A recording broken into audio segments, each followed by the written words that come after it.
Why should you read this article? बड़ा simple सा reason है यार ये आर्टिकल पढ़ने के लिए। ये एक बड़ा इंटरेस्टिंग क्वेश्चन रेज करता है, if AI can translate instantly why learn another language. अब तो नीड ही खत्म होगी ना, हमें हमें लर्न करने की जरूरत ही नहीं है। अगर जो भी तुम्हें पूछना हो एआई से इंस्टेंटली पूछ लो, तुम्हें बता देगा उसका meaning, right?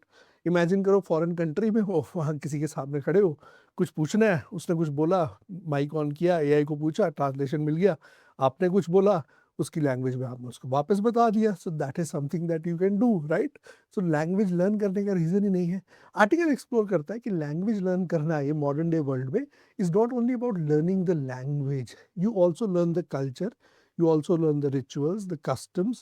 You get acquainted with the culture over a 360-degree view, right? Language helps you understand another culture. How do you understand another culture? By learning its language. That's an additional step that you take up. One thing is obviously you go there, you see, you become a part of that culture. And to take it to the next level, you use the language of that culture to understand it. So इस point की बात करते हैं, AI आपको translation तो कर देगा, but वो कल्चरल अंडरस्टैंडिंग कहाँ से लेके आएगा, right? That is still something that you got to achieve on your own. So that is the point of the author is making in this particular passage. Article पढ़ो, readlight.in पे इसका analysis देखो।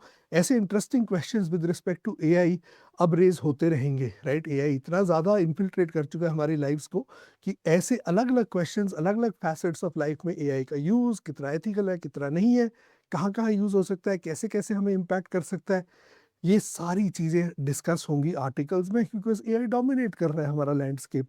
Hence ऐसे articles पढ़ो, समझो और देखो कि तुम अपनी अंडरस्टैंडिंग इस एरिया की कितनी इंक्रीज़ कर सकते हो। एक-एक आर्टिकल करके you can become a better reader.